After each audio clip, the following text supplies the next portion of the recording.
Baik.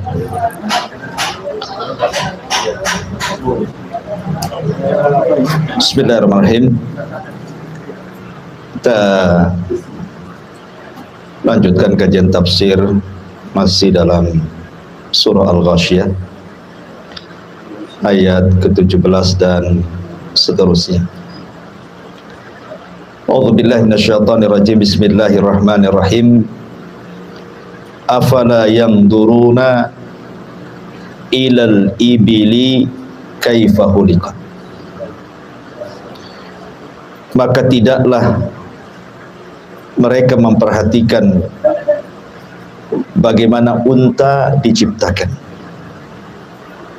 Malam ini satu ayat saja ya, karena pembahasannya panjang seputar unta ini. Kita tahu bahwa surah Al-Ghasyiyah ini ketika sampai ke telinga orang-orang kafir Quraisy, mereka memperolok-olok tentang ayat ini, khususnya ketika Allah Subhanahu wa ta'ala berfirman sururun marfu'ah, dipan-dipan yang ditinggikan. Sebagian ahli tafsir mengatakan bahwa dipan ahli sorga itu sangat tinggi, sehingga orang-orang musyrik Arab mereka mengolok-olok tentang dipan sorga. Kalau dipan-dipan sorga itu tinggi, macam mana kita bisa naik ke atas dipan itu? Maka Allah Subhanahu wa ta'ala kemudian memberikan contoh bahwa tidak ada yang mustahil bagi Allah dengan mencontohkan unta. Afala yanzuruna ilal ibili kaifa khuliqat. Tidakkah mereka memperhatikan bagaimana unta diciptakan? Unta ini kalau mau ditunggangi maka pasti dia yabur, pasti dia duduk. Karena enggak mungkin orang naik ke atas unta kecuali unta duduk, baru naik, baru dia berdiri. Artinya kalau unta saja yang jelas-jelas makhluk yang ada di bumi dan kita bisa melihatnya, dia saja bisa duduk supaya kita bisa menungganginya, apalagi dipan-dipan sorga. Tentu bukan kita naik ke dipan itu, tapi dipannya yang kemudian merendah baru kita naik, gitu maksudnya. Jadi Allah Subhanahu wa ta'ala ingin membantah logika orang-orang Quraisy dengan permisalan unta. Banyak pembahasan yang kita akan bahas seputar unta ini, karena unta ini masuk dalam binatang yang merupakan keajaiban dunia. Dia adalah tanda-tanda kuasa Allah yang tidak ada pada binatang yang lain. Ma'asyiral muslimin yang dimuliakan Allah Subhanahu wa ta'ala, sebelum kita bahas panjang lebar seputar unta ini, kita akan membahas beberapa hikmah dulu kenapa Allah Subhanahu wa ta'ala menciptakan binatang. Kita tahu bahwa penciptaan binatang dibandingkan manusia lebih dulu binatang, dan itu berdasarkan hadis yang dikeluarkan oleh Imam An-Nasai dan juga disahihkan oleh Syekh Nasiruddin Al-Albani rahimahullahu ta'ala, dari hadis Abi Hurairah radhiyallahu an, innallaha khalaqas samawati wal ardi wa ma bainahuma fi sittati ayyamin thumma istawa 'alal 'arsy yauma as-sabi wa khalaqat turbah wa khalaqat turbata yauma as-sabti wal jibala yaumal ahadi wasyajara yaumal itsnaini wasyarra yaumal thulatha wan nura yaumal arbi'ah wad dawab yaumal khamis wa Adam yaumal jum'ati fi akhiri sa'atin minan nahar ba'dal asri. Khalaqahu min adimil ardi bi ahmariha wa aswadiha wa tayyibiha wa khabithiha. Min ajli dhalik ja'alallahu min Adam at-tayyib wal khabith. Kata Nabi SAW, ketika Allah menciptakan langit dan bumi dan makhluk di antara keduanya, itu dalam tempo 6 hari. Kemudian Allah pun naik ke atas arsy-Nya pada hari ketujuhnya.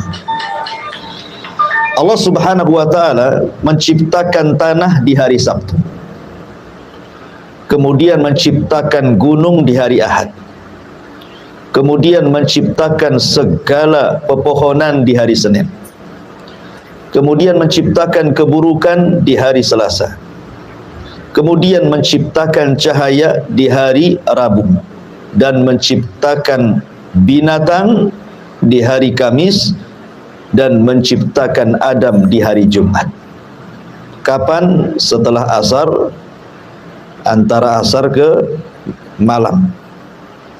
Allah menciptakan Adam dari adimil ardi, permukaan bumi, tanah yang ada di permukaan bumi, dengan tanah merahnya, tanah hitamnya, tanah baiknya, tanah tidak baiknya. Sebab itulah keturunannya mengikuti sifat-sifat tanah. Di sini Rasul sallallahu alaihi wasallam mengatakan Allah menciptakan binatang di hari Kamis dan menciptakan Adam di hari Jumat, menunjukkan bahwa binatang lebih dulu diciptakan dibandingkan manusia. Ya. Ma'asyiral muslimin yang dimuliakan Allah Subhanahu wa taala. Adapun hikmahnya kenapa Allah menciptakan binatang, saya sebutkan beberapa ayat dalam Al-Qur'an. Pertama, surah An-Nahl. Allah Subhanahu wa taala berfirman dalam surah An-Nahl ayat 6 sampai 8. Allah mengatakan wal an'am khalaqaha lakum fiha dif'un wa manafi'un wa minha ta'kulun. Dia telah menciptakan hewan ternak untuk kalian. Pada hewan ternak itu ada bulu yang akan menghangatkan dan berbagai manfaat, serta sebagian dagingnya kamu makan.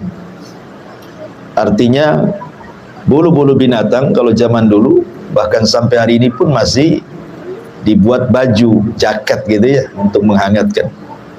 Dan dagingnya juga bisa dimakan. Walakum fiha jamalun hina turihuna wa hina tasrahun. Kamu memperoleh keindahan padanya ketika kamu membawanya ke tempat istirahatnya dan ketika melepaskannya. Artinya ada sebagian binatang itu yang dinikmati keindahannya. Seperti orang kenapa memelihara burung kan? Kadang-kadang dinikmati keindahannya saja, entah warnanya, entah suaranya, dan begitu seterusnya.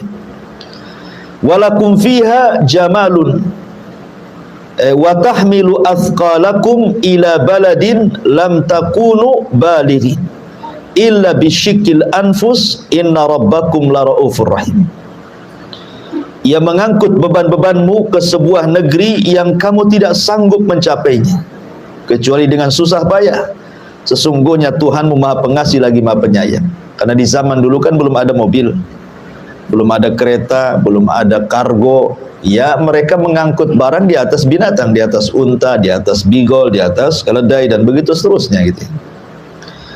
Wal khayla wal bighala wal hamira litarkabuha wa zina wa yakhluqu ma la ta'lamun. Dan dia telah menciptakan kuda, bagal ataupun keledai untuk kalian tunggangi. Jadi hikmahnya adalah bisa kita tunggangi gitu ya. Karena zaman itu kendaraannya pakai binatang yang kamu tidak sanggup mencapai dan menjadi perhiasan, dan Allah menciptakan apa yang kamu ketahui.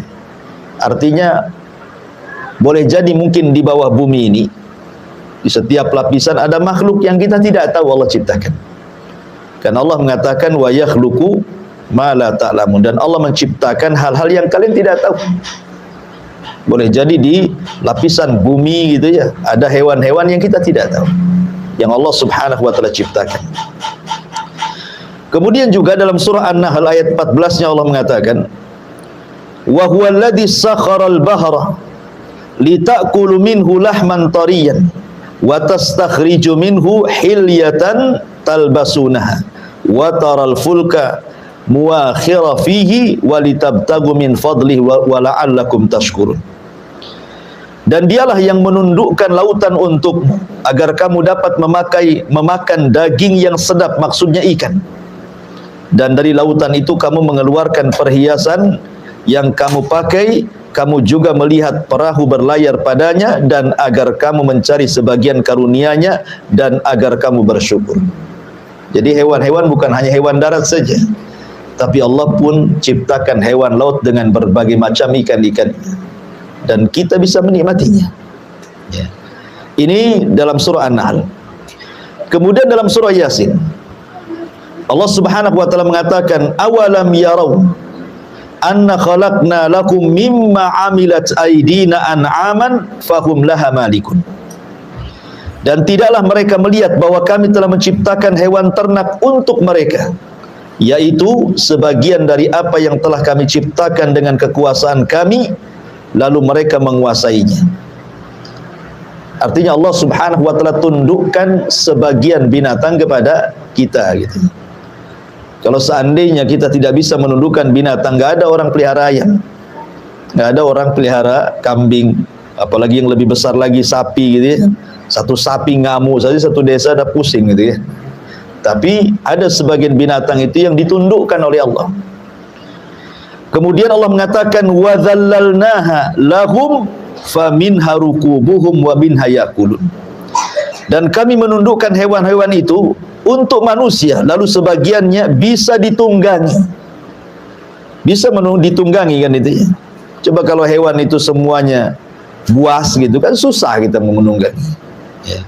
Dan kami ciptakan untuk tunggangan mereka, dan sebagian mereka bisa memakan dari hewan-hewan itu. Kalimat wa dzallalnahum, dan kami tundukkan. Ya. Tidak ada hewan seperti tunduknya unta kepada pemiliknya, ikhwan. Walaupun pemiliknya anak kecil. Padahal unta itu kan besar tuh. Ya. Walaupun masih anak-anak, anggaplah 5 tahun, 6 tahun. Kalau unta itu tahu dia pemiliknya, maka dia akan tunduk. Duduk, berdiri, jalan-jalan. Ya. Luar biasa. Bagaimana Allah tundukkan unta kepada pemiliknya. Walahum fiha manafi'u wa masyaribu afala yashkurun. Dan mereka memperoleh bagian manfaat dan minuman dari binatang tersebut, maka mengapa kalian tidak bersyukur? Dan banyak lagi ayat-ayat yang bicara tentang hikmah diciptakan binatang. Kita masuk pada pembahasan soal unta. Al-Imam Al-Qurtubi rahimahullahu ta'ala, Al-Imam Al-Qurtubi rahimahullahu ta'ala, beliau mengatakan, al-ibilu ajma' lil manafi min sairil hayawan. Beliau mengatakan bahwa unta itu terkumpul banyak manfaat dibandingkan hewan-hewan yang ada. Kemudian beliau mencontohkan 4 perkara. Hulubatun wa rukubatun wa ukulatun wa hamulatun. Dia mengatakan pertama hulubah, bisa diminum air susunya. Kemudian rukubah, unta itu bisa ditunggangi. Bahkan unta itu bisa diletakkan rumah-rumahan di atasnya. Ya. Dan tidak bisa diletakkan di kuda ataupun sapi, apalagi kambing kan itu ya. Unta bisa. Sehingga karena diletakkan rumah-rumahan di atas unta itu, mau perjalanan dekat mau jauh pun tidak terasa lelah. Ya kan? Kalau naik kuda kan lelah itu ya. Ya. Kalau ada rumah-rumahannya bisa nyandar, bisa tidur, bisa apa kan gitu ya. Jadi itulah nikmatnya unta. Kemudian juga ukulah, bisa dimakan. Ya. Kemudian hamulah, bisa digunakan untuk barang-barang angkutan, karena unta ini satu-satunya binatang, ikhwan, yang kalau diletakkan barang maka dia akan duduk. Ya bro. Kemudian antum bisa letakkan banyak barang di atasnya. Ya. Kalau unta memang terlampau berat, artinya over kapasitas, maka dia tahu dia tidak bisa bangun. Ya. Dia tidak akan bangun tuh. Kalau over kapasitas tuh dia nggak bisa bangun. Ya. Berarti kalau gitu terlalu berat, bisa dikurangi. Ya kan? Lah unta ini tuh kan punya kaki dan tangan kuat sekali dia. Walaupun barang-barang numpuk di punggung unta itu, tapi dia bisa bangun. Tidak ada binatang yang bisa diletakkan barang seperti unta duduk dulu baru bangun. Nggak ada ceritanya. Sebutkan binatang apa? Nggak ada. Ya. Gajah. Oke lah gajah, duduk dulu dikasih barang berat, nggak bisa bangun. Kecuali unta. Ya kan? Makanya kenapa di sini Allah mengatakan afala yanzuruna ilal ibili kaifa khuliqat. Bagaimana Allah bisa menciptakan binatang sehebat itu? Ya. Ini kata Imam Al-Qurtubi rahimahullahu taala. Ma'asyiral muslimin yang dimuliakan Allah Subhanahu wa taala. Sebelum saya lebih lanjut cerita unta, ada pembahasan yang menarik soal unta ini. Di mana unta ini disebutkan dalam beberapa riwayat, seperti riwayat Bara bin Azib radhiyallahu anhu. Nabi SAW pernah ditanya mengenai salat di tempat istirahatnya unta. Apa kata Nabi SAW? La tusallu fi mabarikil ibil fa innaha minasyayatin. Janganlah kalian salat di tempat menderumnya unta, di tempat istirahatnya unta, karena unta itu tercipta dari setan. Dalam riwayat yang lain dari hadis Hamzah bin Amr Al-Aslami radhiyallahu an, beliau berkata bahwa Nabi SAW bersabda, ala dhahri kulli ba'irin syaitan, fa idza rakibtumuha fasummullaha azza wa jalla. Di setiap punggung unta itu ada setan. Jika kalian menungganginya, sebutlah nama Allah padanya. Kemudian riwayat yang lain, Nabi SAW mengatakan dalam hadis Ibnu Majah, fa innaha khuliqat minasyayatin, karena unta itu diciptakan dari setan. Di sini ada polemik ikhwan tentang perselisihan ulama. Apakah asal penciptaan unta ini? Karena ada hadis dari Ibnu Majah, fa innaha khuliqat minasyayatin, unta itu diciptakan dari setan. Ya. Di sini jadi polemik para ulama tentang asal penciptaan unta ini. Kalau malaikat asal penciptaannya dari cahaya, kan itu ya. Kalau jin syaitan jelas dari api. Kalau Nabi Adam dari tanah. Lah unta ini disabdakan Rasul, fa innaha khuliqat minasyayatin, sesungguhnya dia diciptakan dari syaitan. Apakah yang dimaksud unta itu diciptakan dari syaitan? Menurut jumhurul ulama, menurut mayoritas para ulama, diantaranya pendapat Imam Syafi'i dalam kitab Al-Um, ya, mengatakan bahwa asal penciptaan unta itu dari api. Sebagaimana jin asal penciptaannya dari api, maka unta pun sama. Maksudnya asal penciptaannya ya, seperti Adam asal penciptaannya dari tanah, tapi kan anak turunannya bukan dari tanah kan itu ya. Kita bicara asal penciptaan. Ya.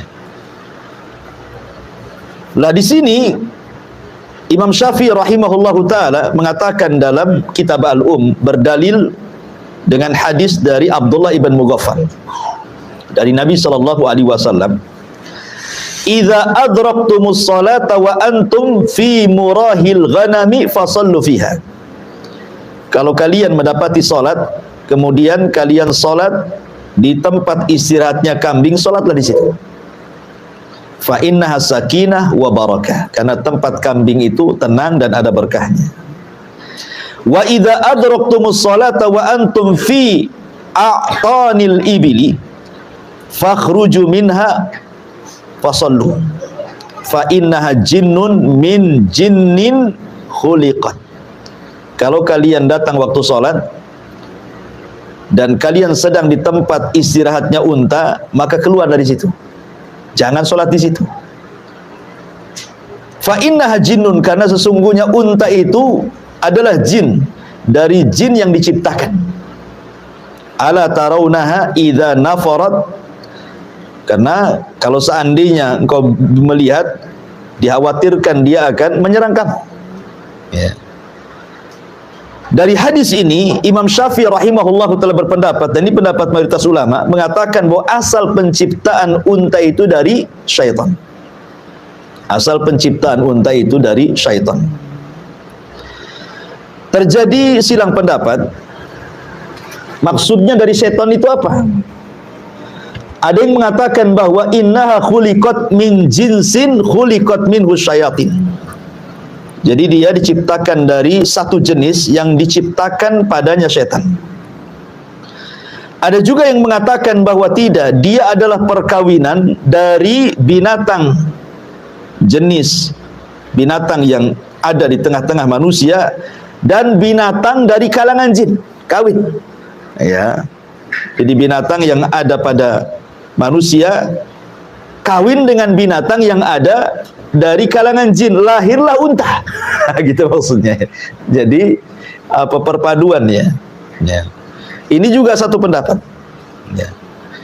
Ada juga yang mengatakan bahwa anna khuliqat min asliha min narin. Memang dia diciptakan asalnya dari api. Asalnya dari api. Ini perselisihan ulama soal pendapat yang pertama, ini masih khilaf juga di situ. Tetapi pendapat yang lain bahwa unta itu, nanti saya akan sebutkan perkataan para ulama setelahnya. Pendapat yang kedua, bahwa yang dimaksud itu bukan unta itu diciptakan dari setan, dari api, bukan. Tapi maksudnya Rasul melarang tidak boleh sholat di kandang unta itu karena unta itu punya tabiat setan, bukan diciptakan dari setan. Dan saya cenderung kepada pendapat kedua ini. Ya. Apa alasannya? Kenapa maksudnya ketika Rasul mengatakan khuliqat min syaitan, bahwa unta itu diciptakan dari setan, maksudnya tabiatnya, bukan asal penciptaannya dari setan. Ya. Kenapa? Pertama, kita bisa lihat surah An-Nur ayat 45. Allah mengatakan wallahu khalaqa kulla dabatin min ma'in. Faminhum man yamshi ala batni, wa minhum man yamshi ala rijlaini, wa minhum man yamshi ala arba'. Yakhluqullahu ma yasha, innallaha ala kulli syai'in qadir. Dan Allah menciptakan segala sesuatu jenis binatang itu dari air. Maksudnya air di sini menurut ahli tafsir maksudnya air sperma, sama dengan manusia. Ya kan? Dari sperma kan itu. Maka di antara binatang itu ada yang berjalan dengan perutnya, seperti cacing, ular gitu kan, itu kan berjalan dengan perutnya. Ada binatang itu yang berjalan dengan kedua kakinya, seperti ayam, entok, soang gitu ya. Dan ada juga berjalan dengan 4 kaki, kambing, sapi, unta, dan begitu seterusnya. Allah menciptakan sesuai kehendaknya dan Allah atas segala sesuatu maha mampu. Artinya bahwa keumuman surah An-Nur 45 menunjukkan bahwa semua binatang termasuk unta, karena unta masuk dalam kalimat dabah, berarti dia diciptakan dari air, bukan dari api. Ini keumuman firman Allah surah Nur ayat 45. Kemudian juga surah Al-Anbiya 30 secara umum Allah mengatakan wa ja'alna minal ma' kulla syai'in hayyin, dan kami jadikan dari air segala sesuatu hidup, termasuk juga unta. Ini alasan yang pertama. Alasan yang kedua, tidak ada ceritanya unta melahirkan setan atau setan melahirkan unta. Kan itu ya. Ada mana ada setan melahirkan unta atau unta melahirkan setan. Ya. Kemudian yang ketiga, Nabi SAW pernah sholat di atas unta. Kalau unta tercipta dari setan, masa Nabi sholat di atas setan? Kan itu ya. Ya. Bahkan menjadikan unta sebagai sutroh dia. Masa kemudian setan jadi sutroh, penghalang ketika dia sholat? Dan itu disebutkan dalam beberapa riwayat. Contohnya adalah riwayat dari Abdullah ibn Umar radhiyallahu anhuma. Apa kata Abdullah ibn Umar radhiyallahu anhu? Dia mengatakan bahwa dia pernah sholat di atas unta. Kemudian ditanya, maka kata Abdullah ibn Umar radhiyallahu anhuma, ra'aitun nabiyya sallallahu alaihi wasallam yaf'alu, karena aku pernah melihat Rasul pun melakukan hal yang sama. Maksudnya sholat di atas unta. Kalau unta dari setan ya tidak mungkin lah, masa Rasul sholat di atas setan kan itu ya. Kemudian juga hadis Nabi menjadikan dia sutra. Dalam hadis Abdullah ibn Umar juga, anna Nabiyya SAW shalla ila ba'irihi. Nabi SAW sholat menghadap untanya. Jadi untanya dijadikan sutrah bagi dia. Ya. Ikhwan, kan ada hadis yang mengatakan apabila salah seorang lewat di depan orang sholat, apa kata Rasulullah? Faliyadfa'hu, kan itu ya. Suruh untuk dihindar, ditahan. Ya kan? Kalau dia maksa, falyuqatilhu, perangi dia. Kenapa? Fa innahu syaitan. Karena dia adalah setan kan itu ya. Kalau memang unta itu tercipta dari setan, tentu Rasul akan mengusirnya. Orang yang lewat saja oleh Nabi ditolak kan? Jangan sampai lewat. Karena dianggap setan loh. Kalau unta itu tercipta dari setan, kenapa oleh Rasul jadikan sutra? Kan itu ya.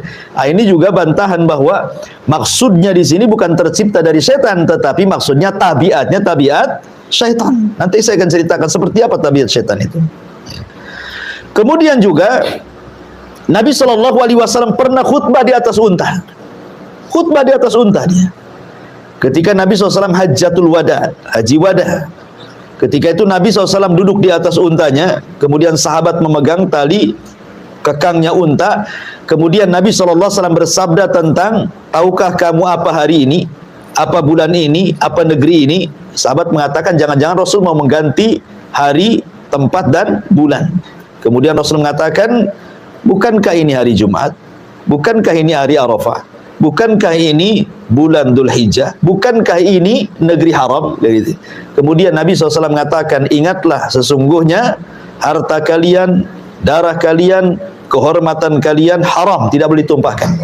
Seperti haramnya hari ini, bulan ini, negeri ini, kata Rasul. Artinya Rasul khutbah di atas unta. Kalau memang unta tercipta dari syaitan, ngapain Rasul menunggangi syaitan kan itu ya? Ya. Kemudian yang nomor 5 alasannya, unta bisa dimakan. Bahkan faedahnya nanti saya akan sebutkan macam-macam unta itu faedahnya. Artinya unta bisa dimakan. Kita mengambil perkataan beberapa para ulama. Pertama, perkataan Abu Ubaid Al-Harawi dalam kitabnya Gharibul Hadis. Beliau mengatakan bahwa yang dimaksud unta itu tercipta dari syaitan, maksudnya adalah beliau mengatakan annaha ala akhlaqiha wa tabaiha. Maksudnya akhlaknya seperti akhlak syaitan dan tabiatnya seperti tabiat syaitan. Ini perkataan Abu Ubaid Al-Harawi. Kemudian senada juga disebutkan oleh Al-Imam Al-Khattabi dalam kitabnya Ma'alimus Sunan. Dalam kitabnya Ma'alimus Sunan, maksudnya di sini beliau mengatakan fa innaha minasyayatin, unta itu dari setan. Maksudnya adalah lima fiha minan nufur wasyurud rubbama afsadat alal musalli. Karena unta itu mudah marah. Terkadang dia menyerang orang sholat. Ya. Makanya kemudian tabiatnya disebut tabiat syaitan. Kemudian hal yang sama juga dikemukakan oleh Al-Imam Ibnu Hibban dalam kitabnya Sahih Ar-Risalah. Ya, beliau juga mengatakan bahwa yang dimaksud diciptakan dari setan itu maksudnya tabiatnya. Tabiatnya dari setan, bukan unta tercipta dari syaitan. Maka dari sini kita tahu lemahnya pendapat Imam Syafi'i yang disebutkan oleh beliau dalam kitabnya Al-Um. Karena begini ikhwan, di masyarakat saja umum lah kita katakan kalau ada anak nakal kurang ajar, ada sebagian orang tua mengatakan udah dasar anak setan. Apa anak itu disebut setan kan? Tercipta dari setan kan? Tidak. Tabiatnya saking nakalnya, ada orang yang kemudian mengatakan udah dasar anak setan. Kan itu ya, kan ada di masyarakat. Bukan anak itu setan, bukan, tapi tabiatnya tabiat setan. Sama dengan ketika Nabi SAW menceritakan tentang kalbul aswad mina syaitan, anjing hitam itu dari setan. Bukan berarti anjing yang berwarna hitam itu kata-katakan setan, tidak. Ya. Maksudnya adalah kebanyakan setan itu menjelma, binatang itu salah satunya adalah menjelma anjing yang berwarna hitam. Makanya tabiat anjing yang berwarna hitam itu akan berbeda tabiatnya dengan anjing-anjing yang berwarna selain hitam. Jadi dia punya tabiat sendiri tuh, anjing hitam itu. Karena setan itu paling banyak menyerupai itu dengan anjing hitam. Jadi maksudnya tabiatnya ya akan berbeda dengan warna-warna anjing selain anjing hitam. Jadi intinya bahwa ya pendapat yang mengatakan bahwa unta tercipta dari syaitan, dari jin itu tidak benar. Tapi yang benar artinya bahwa unta itu memiliki tabiat syaitan. Saya contohkan beberapa kasus. Ya. Ada seorang saya bercerita, unta ini tabiatnya adalah hikd. Hikdun itu artinya orangnya pendendam, ya, pendengki. Itulah unta. Makanya orang Arab, kalau ada orang yang suka pendendam dan dengki, maka akan disebutkan kamu itu lebih dengki dibandingkan unta. Jadi orang Arab itu suka ngomong gitu. Ya, kalau ada orang suka pendendam, suka pendengki, maka orang Arab akan mengatakan dendammu, dengkimu itu lebih parah dibandingkan dengkinya unta. Seperti itu mereka mengatakan. Ya, karena memang unta seperti itu. Jadi ada seorang syekh bercerita. Jadi ada kasus di pasar unta itu di Arab Saudi sana. Ya. Jadi ada orang yang kemudian menyakiti anak unta, disembelih anak unta itu, dan ketahuan oleh orang tuanya, oleh bapak atau ibunya unta itu. Kemudian unta ini punya ingatan kuat, ikhwan. Dia bisa menghafal siapa yang menyakitinya. Unta itu satu-satunya binatang punya hafalan kuat. Walaupun antum nggak ketemu 5-10 tahun, tetap dia masih tahu siapa antum. Kalau pernah menyakiti dia. Ya. Jadi ketika anaknya disembelih itu di depan induknya, jadi oleh induknya itu diikuti tuh kemana orang itu. Jadi ketika sudah tahu tempatnya, tidak langsung diserang. Subhanallah ya, punya taktik juga unta ini. Ya. Dia nunggu malam hari. Ya, dia nunggu malam hari, nunggu dia tidur. Ketika dia tidur di dalam tendanya itu, langsung disamperi. Kemudian ditunjang sama unta itu sampai mati. Saya bayangkan ya. Itulah unta. Ya, unta itu pendendam dia, pendengki. Kalau dia disakiti, maka dia tidak akan lupa kepada orang yang menyakitinya. Bukan hanya itu saja, dia pun pencemburu. Unta itu cemburu berat. Sampai-sampai dijelaskan atau ada yang seorang syekh menceritakan di kampung Tabuk ya ceritanya. Jadi ada orang punya unta mau diperah gitu ceritanya. Jadi unta betinanya itu mau diperah susunya. Jadi oleh si jantan itu ketahuan. Cemburu dia. Coba bayangkan ya. Unta cemburu sama orang. Padahal nggak mungkin orang naksir unta kan itu. Dia hanya ingin mengambil air susunya saja. Tapi sama unta jantan itu, dia tidak mau unta betinanya ada orang yang mendekati. Jadi ada waktu-waktunya unta itu cemburu. Akhirnya kemudian setelah orang ini memerah air susunya, itu dikejar itu. Sampai kena, ditunjang, sampai mati. Subhanallah. Ya, demikianlah kecemburuan unta jantan kepada unta betina. Unta masih enak cemburu. Ada juga manusia tak cemburu. Istrinya dibonceng tukang ojek ya biasa. Istrinya ke pasar buka aurat diganggu orang ya biasa, slow-slow saja. Ya, sama dengan cerita siapa? Al-Aziz ketika istrinya merayu Nabi Yusuf. Sudah jelas bahwa Zulaiha yang salah, yang menggoda Nabi Yusuf. Ada saksinya. Ya. Dan Aziz juga tahu suaminya. Dia suruh mengatakan kepada istrinya, sudahlah, sebaiknya kau bertobat saja. Tidak ada reaksi apa-apa. Biar Yusuf dipenjarakan. Gitu. Sebayangkan. Mana kecemburuannya nggak ada gitu. Unta saja masih cemburu. Nah itu kan salah satu tabiat yang kadang-kadang di manusia tidak ada, di unta ada tuh. Ya, pencemburu berat kepada betinanya itu ya. Baik, ma'asyiral muslimin yang dimuliakan Allah Subhanahu wa taala. Kemudian pembahasan selanjutnya baru kita masuk tentang keajaiban unta. Ikhwan, kenapa unta dijadikan oleh Allah Subhanahu wa taala sebagai tanda dari tanda-tanda kuasa Allah? Di dalam Al-Qur'an nama unta itu disebutkan banyak, dan ingat dalam kaidah tafsir bahwa seperti umpamanya surat Al-Fatihah. Surat Al-Fatihah itu kan banyak namanya. Ya, disebut Asy-Syifa, disebut Ummul Kitab, ya kan? Disebut Ummul Quran, macam-macam lah. Al-Fatihah itu namanya banyak. Kenapa banyak nama? Ketika satu surat banyak nama, berarti surat itu sangat agung. Lah unta juga sama. Al-Quran menyebutkan sampai 12 istilah unta dalam Al-Quran itu. Terkadang Allah menyebut dengan kalimat al-ibil. Seperti Allah katakan dalam surah Al-Ghasyiyah ini, afala yanzuruna ilal ibil. Ya. Terkadang Allah Subhanahu wa taala menyebut dengan kalimat naqah ketika menyebutkan untanya mukjizat Nabi Saleh. Apa bahasa Quran? Naqat hadhihi naqatullah. Inilah untanya Allah kan itu. Disebut juga naqah. Terkadang disebut al-ir. Ya, disebut al-ir. Terkadang disebut al-budn. Seperti Allah mengatakan wal budnah kan itu ya. Kemudian juga terkadang disebut al-jamal. Seperti yang disebutkan dalam surah Al-A'raf ayat 40.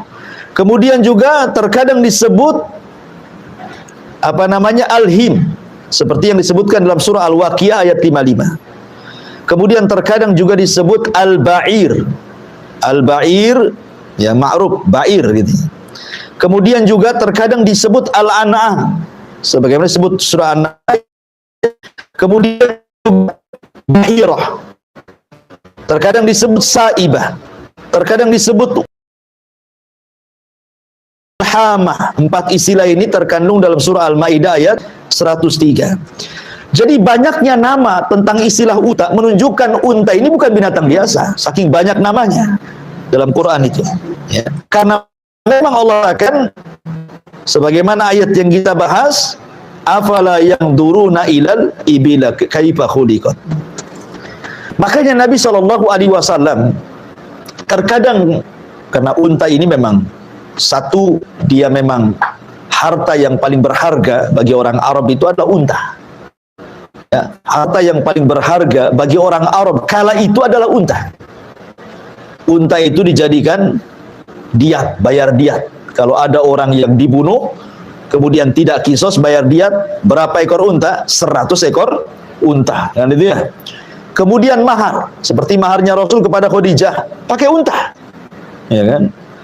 Kemudian juga bukan hanya itu saja, Nabi SAW mengistilahkan bahwa unta itu adalah kendaraan yang paling diagungkan oleh orang Arab, sampai ketika Rasul mengatakan kepada Ali radhiyallahu an, ya Ali, la an yahdiyakallahu rajulan wahidan bika khairun laka min humrin na'am. Wahai Ali, kalau satu orang dapat hidayah lantaran lisanmu, itu lebih baik daripada unta merah.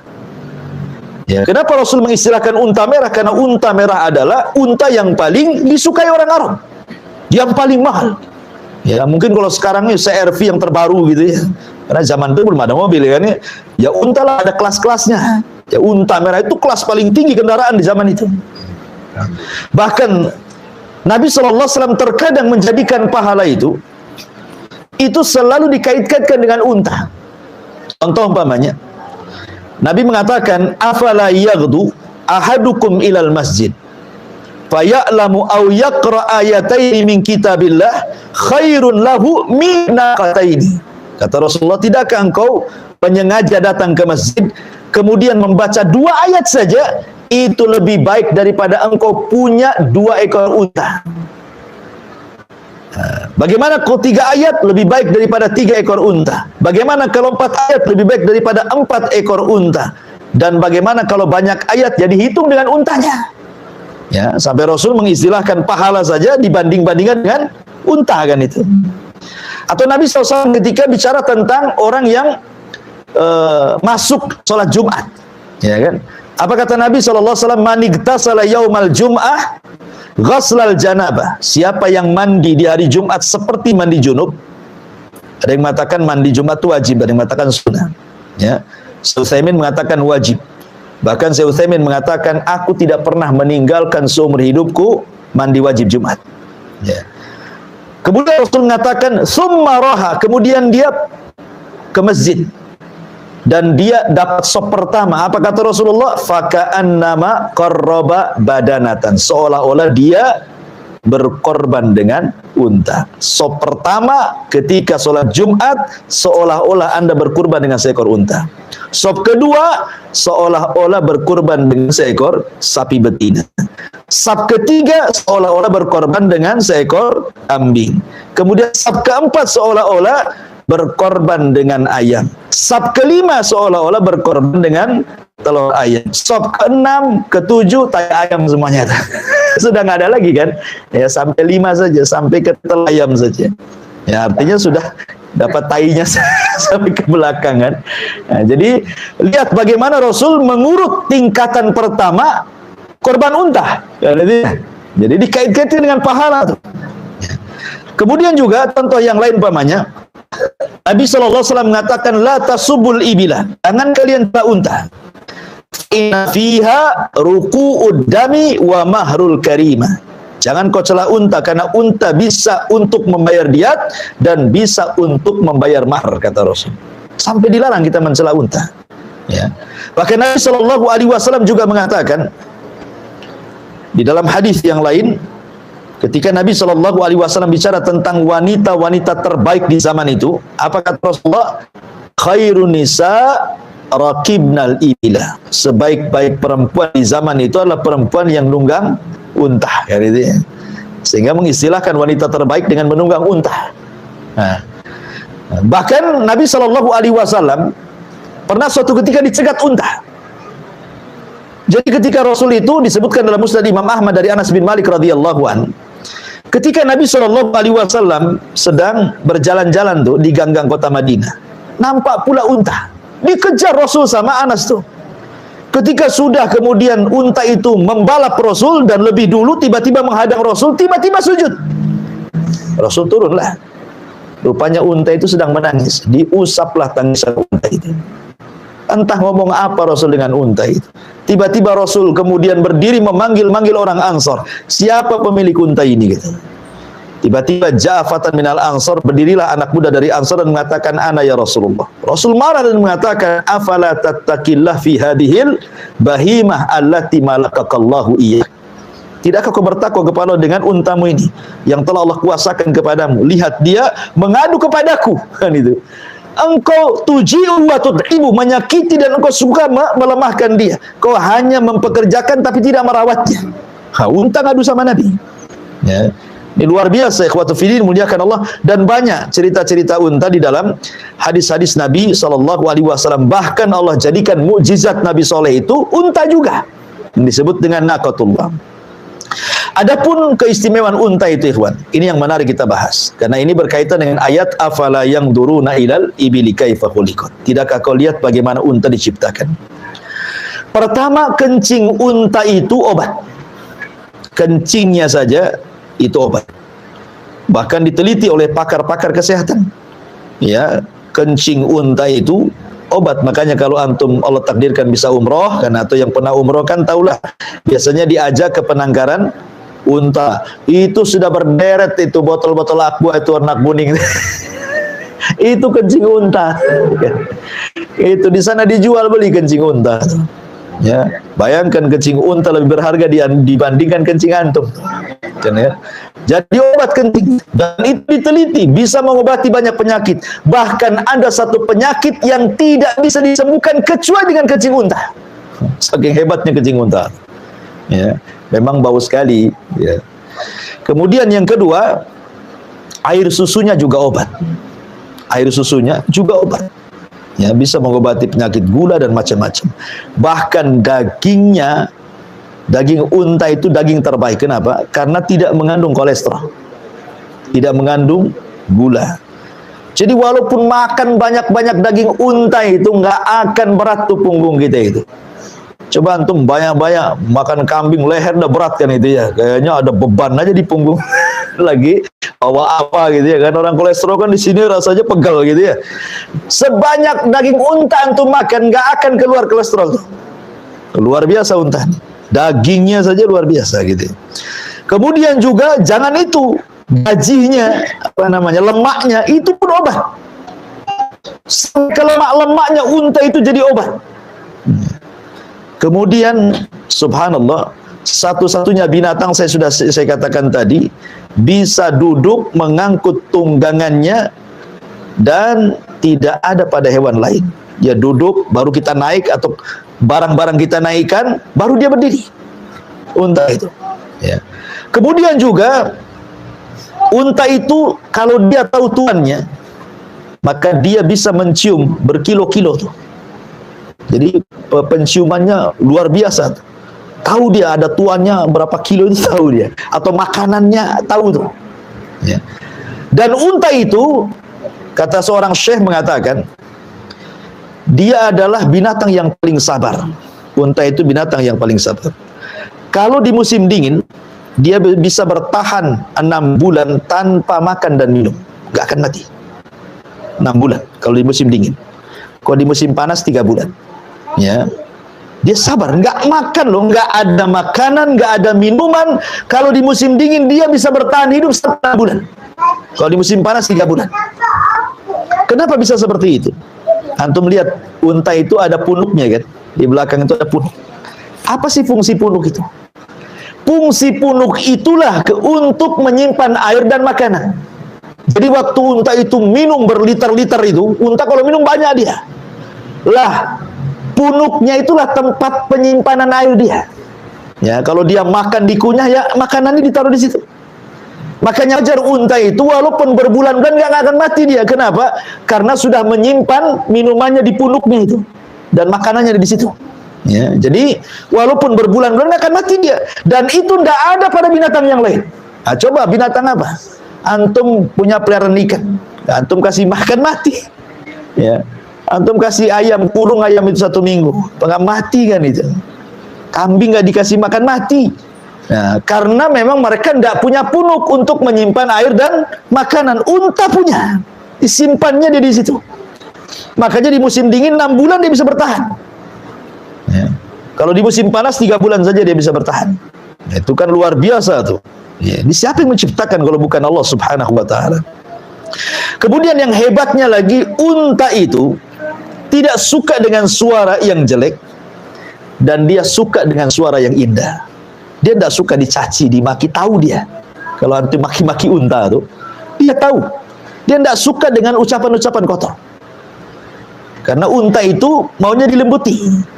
Makanya ada sebagian unta itu kalau dibacakan Quran bisa nangis dia. Kita loh dibacakan Quran berhari-hari tak nangis-nangis. Unta dibacakan Quran bisa nangis tuh, bayangkan. Luar biasa. Sampai-sampai di zaman Rasul itu punya budak hitam namanya Anjasah. Anjasah itu penyair walaupun dia budak hitamnya Rasul, tapi dia ahli syair. Ya. Jadi kalau dia sedang bersyair ini, melantunkan kalimat-kalimat yang indah dalam syairnya, itu unta datang dari mana-mana dengerin syairnya itu. Bayang bisa mengundang unta loh, bayangkan. Dari mana-mana datang ingin dengar syairnya, padahal dia nggak paham isinya kan itu. Tapi unta tahu itu kalimat yang baik. Sampai ada kasus ketika Nabi SAW sedang safar. Jadi para wanita itu naik ke rumah-rumahan unta, gitu ya. Lah, Anjasah ini, budaknya Rasul ini, dia ingin menyemangati unta dengan cara apa? Dengan cara bersyair. Ya. Jadi kalau Anjasah bersyair, unta itu makin semangat jalannya, jadi makin cepat, gitu ya. Makanya Nabi SAW disebutkan dalam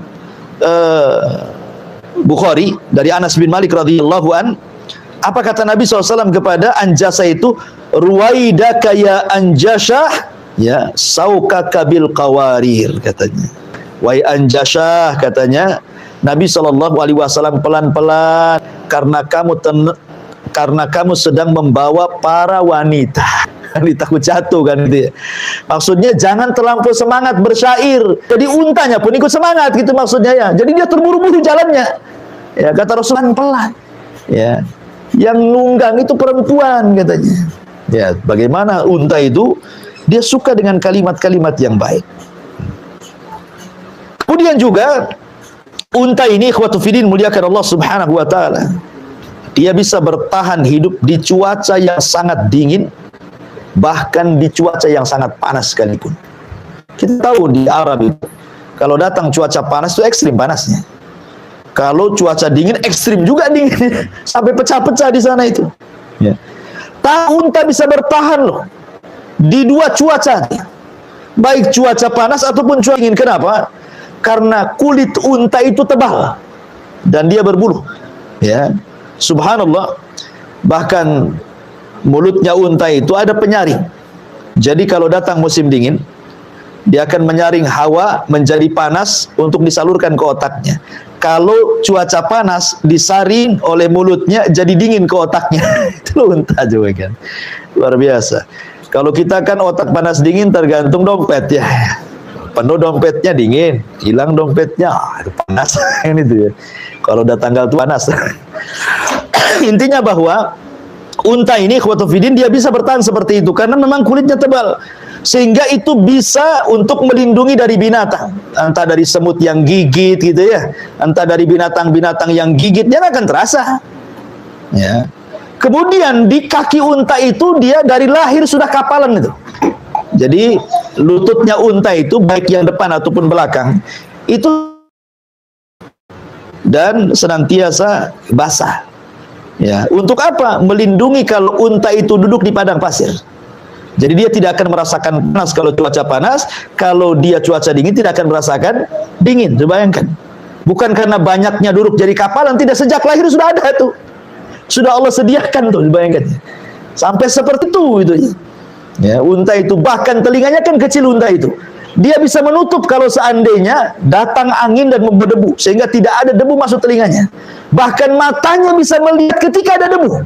Coba bayangkan, kita ada debu aja langsung kita tutup mata. Tapi unta dia bisa lihat, nggak kelilipan tuh hebatnya unta. Ini namanya padang pasir. Ya kan, terhempas angin di mana-mana ada debunya kan.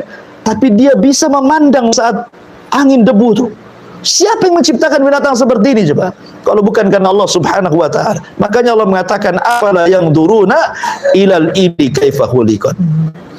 Ma'asyiral muslimin yang dimuliakan Allah Azza wa Jalla. Kemudian juga saya sudah katakan tadi, unta bisa diletakkan rumah-rumah kecil-kecil satu kamar lah di atas punggungnya. Sehingga kita bisa safar dengan nyaman. Ya kan, bisa dengan duduk, bisa dengan baring gitu. Dan lebih hebatnya, unta itu bisa jadi Google Map. Antum tahu Google Map? Ya. Ya. Kalau antum cari alamat sekarang kan pakai Google Map nih.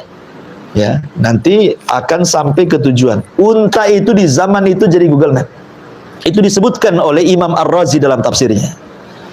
Jadi Imam Ar-Razi menceritakan tentang dirinya. Suatu ketika dia safar bersama jamaahnya. Imam Ar-Razi ini dalam tafsirnya menceritakan dia sedang safar bersama jamaahnya. Akhirnya kesasar di tengah padang pasir. Ikhwan, kesasar di padang pasir beda dengan kesasar di kota. Karena padang pasir ini semua sama. Gundukannya sama, warna pasirnya sama. Jadi kalau kita melihat padang pasir itu seolah-olah tanpa tepi kan gitu. Ini kemana arahnya ini? Barat kah, timur kah? Nggak tahu. Kalau orang kesat ke padang pasir itu jalan selamat tuh. Jadi kata Imam Razi, dia teringat dengan firman Allah, afala yanzuruna ilal ibili kaifa khuliqat. Tidakkah kau lihat bagaimana unta diciptakan? Akhirnya salah satu untanya kemudian disuruh jalan paling depan. Ya. Kemudian mereka semuanya mengikuti di balik unta itu, di belakang unta. Subhanallah, unta ini tahu jalan pulangnya. Unta ini tahu jalan pulangnya sampai kemudian kata Imam Ar-Razi, kami pun sampai ke kampung kami. Bayangkan coba kan. Unta tahu loh jalan pulangnya. Jadi kalau unta ini, kita naik unta ke padang pasir itu, sejauh kemana gitu, kita mungkin sudah tahu. Lain kalau kita jalan di sini kan bisa kita kasih tanda, oh di sini ada mall, di sini nanti saya tandai, oh di sini ada rumah sakit, di sini ada sekolah. Lah padang pasir apa antum mau nandai apa? Pohon pun tidak ada. Kalau antum umpamanya tandai pasirnya dengan digores, sebentar lagi kena angin hilang lagi. Kan itu ya. Tapi unta walaupun bekas kakinya sudah terkubur tuh, dia bisa tahu jalan pulangnya. Coba bayangkan, ingatannya kuat. Siapa yang ngasih ilmu Google Map ini kepada unta coba? Dan itu diceritakan oleh ulama Imam Ar-Razi dalam tafsirnya. Nah, ini kan luar biasa. Makanya Allah mengatakan, afala yanzuruna ilal ibili kaifa khuliqat. Masyarakat muslimin yang dimuliakan Allah Subhanahu wa taala. Kemudian juga saya sudah katakan tadi, dia mampu bertahan hidup berbulan-bulan. Kuat ingatannya. Ingat, kalau ada yang menyakiti dia, jangan sampai lolos tuh. Gak akan lolos dia. Ya. Dia akan ingat siapapun yang menyakiti dia.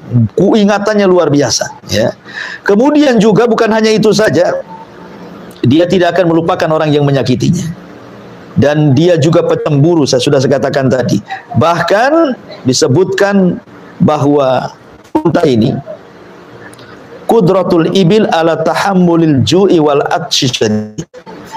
Dia bisa bersabar, menahan lapar, menahan dahaga. Bahkan yang lebih mengherankan, air apapun bisa diminumnya. Mau air lautan bisa diminumnya. Dan ada penyaringnya di mulutnya. Mau air yang rasanya pahit sekalipun diminum dia. Ya, apalagi air tawar. Tidak semua binatang itu bisa sembarang kasih minum kan itu ya. Coba antum punya peliharaan kucing. Kasih jamu. Nggak mau dia. Apalagi di situ ada pahit-pahit. Dilepehkan sama kucing. Ya. Tapi unta itu mau air asin diminum dia. Mau air tawar, mau air pahit diminum dia. Subhanallah. Kenapa bibir unta itu agak ke depan? Gigi unta itu tak banyak di depan itu. Tapi bibirnya agak ke depan. Karena itu unta bisa memakan daun-daunan, bahkan ranting-ranting yang berduri sekalipun dia bisa makan. Hebat coba. Ya. Bayangkan ranting berduri bisa dia makan. Bidara itu penuh duri itu rantingnya. Dimakan dia nyantai aja, nggak ada yang nubles sana nubles sini. Coba bayangkan. Mulutnya itu semana dia bisa loh makan ranting yang banyak durinya itu. Ya nggak tersakiti itu. Luar biasa. Kita aja makan ikan tongkol gitu yang banyak banyak durinya gitu ya. Satu aja nusuk, wah itu udah luar biasa. Antum ngepal nasi itu ya, supaya ditelan betul-betul itu. Jadi unta itu sampai seperti itu Allah Subhanahu wa taala beri kuasa gitu. Ma'asyiral muslimin yang dimuliakan Allah Subhanahu wa taala. Bahkan disebutkan kaki unta ini kan dia dua gitu ya, kan jeber gitu ya. Artinya dia bisa berjalan di padang pasir. Kalau manusia ini kadang-kadang pasir itu nembus dia. Kalau pasirnya agak lembek kan belebes bahasa kitanya ya. Tapi unta tidak. Hebat dia. Ya, bayangkan. Kemudian kalau dia berjalan, tuh perhatikan coba di YouTube tuh. Ya. Dia berjalan, kalau kaki depannya yang kanan maju, maka kaki kirinya juga maju. Kaki kanannya sama-sama kanannya maju. Ini juga sama-sama kirinya maju. Nah, gitu dia. Jadi bukan silang-silang, tidak. Yang depannya yang kiri maju, yang belakang juga yang kirinya maju. Nah, modelnya bersamaan gitu. Unta itu ya kan. Kenapa? Untuk keseimbangan jalan tuh. Luar biasa unta ini. Ya, jadi memang Allah Subhanahu wa taala berikan kelebihan kepada unta. Makanya Allah Subhanahu wa taala mengatakan di sini, afala yanzuruna ilal ibili kaifa khuliqat. Ya. Ma'asyiral muslimin yang dimuliakan Allah Subhanahu wa taala, ini diantara kehebatan unta. Lah ketika Allah Subhanahu wa taala mengatakan afala yanzuruna ilal ibili kaifa khuliqat, seolah Allah Subhanahu wa taala ingin katakan, siapa yang menciptakan hewan sehebat ini? Ya, yang tidak ada pada hewan yang lainnya. Dan Allah Subhanahu wa taala contohkan unta dan tidak mencontohkan hewan-hewan yang lainnya. Karena saya katakan tadi, banyak sekali manfaat pada unta. Salah satunya adalah dari segi kesehatan. Karena orang-orang Arab itu sampai hari ini, orang-orang kayanya sekalipun orang-orang Arab itu, mereka suka, kalau bahasa kitanya mungkin pelesiran atau mungkin ya rekreasi gitu ya. Ya, wisata. Itu mereka suka di padang pasir. Ya orang-orang Arab itu mereka datang ke padang pasir, nanti buat tenda, nanti main-main sama unta. Begitu orang Arab tuh. Ya, kalau antum kan enggak, kesenangan keluarga antum paling ke mall. Kalau kita kan ke mall, ya istri antum senang tuh, ya ke pasar itu senang itu ya. Kalau orang Arab ke padang pasir dia, ya jadi wisatanya ke padang pasir, main sama unta. Ya, kalau kita kan takut ke padang pasir itu, nyasar nanti di sana. Ya, kita lebih suka ke mall daripada padang pasir ya, karena memang orang Arab itu mereka suka. Makanya Quran itu ketika menyebutkan dua perkara kebiasaan orang Arab itu, pertama apa? Bicara tentang nahl. Ya, bicara tentang kurma dan bicara tentang unta. Dua perkara inilah yang selalu disebut dalam Al-Quran. Kalau tidak bicara kurma, bicara unta. Ya di Arab kan begitu. Makanya orang-orang umroh itu biasanya mereka harus foto selfie dengan unta dulu untuk menunjukkan berusaha sampai di Arab kan gitu ya. Kalau bisa itu naik unta dulu, selfie dengan unta dulu, keinjak unta dulu, baru kemudian datang fotonya tuh, lihat saya sampai di sini. Kalau nggak gitu nggak sampai di sana. Ya. Intinya bahwa memang kebiasaan orang Arab seperti itu, suka dengan unta, karena memang unta ini juga binatang yang saya katakan binatang ajaib yang tidak ada pada binatang-binatang yang lainnya. Makanya Allah mengatakan afala yang duruna ilal ibili kaifa khuliqat. Wallahu a'lam bishawab. Saya kira satu ayat saja. Taib, sebelum saya tutup, kalau ada yang bertanya silakan. Kalau kita makan daging unta itu memang kita perlu wudhu lagi ya? Gimana? Memang perlu wudhu lagi. Oh iya, pertanyaan yang bagus tentang masalah orang yang makan daging unta. Ada hadis yang mengatakan kalau makan daging kambing tidak perlu berwudu, tapi kalau makan daging unta disuruh berwudu. Walaupun ini khilaf ulama, ada yang mengatakan tidak berwudu, ada yang mengatakan berwudu. Kan itu alasannya apa? Karena tadi kita sudah jelaskan alasannya, karena unta itu tabiatnya dari syaitan, dan syaitan itu tercipta dari api, artinya membawa panas di badan. Ya, sama dengan orang marah. Kalau orang lagi marah, kata Nabi SAW, salah satu solusinya apa? Berwudu kan? Orang marah itu kalau marah berdiri suruh duduk, marah duduk suruh baring, masih juga marah wudu, kata Rasul. Kenapa? Karena marah dari setan, dan setan dari api, dan api bisa dipadamkan dengan air. Sama juga dengan orang yang makan daging unta. Ya, orang yang makan daging unta, karena unta itu panas, dan karena setan itu tercipta dari api, api itu panas dan bisa diredam dengan air. Makanya disyariatkan orang yang makan daging unta untuk berwudu kembali, untuk tajdidul wudu, memperbaharui wudu. Ya, jadi itu rahasia kenapa makan daging unta itu disyariatkan untuk berwudu. Wallahu a'lam. Ya, ada lagi? Atau nanti saya lihat di YouTube ini ada kira-kira pertanyaan.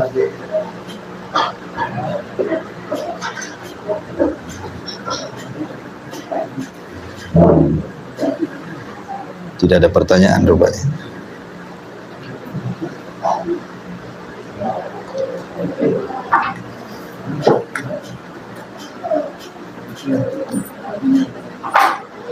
Assalamualaikum Ustadz, kalau orang suka makan daging unta, jangan-jangan nanti tabiatnya seperti setan?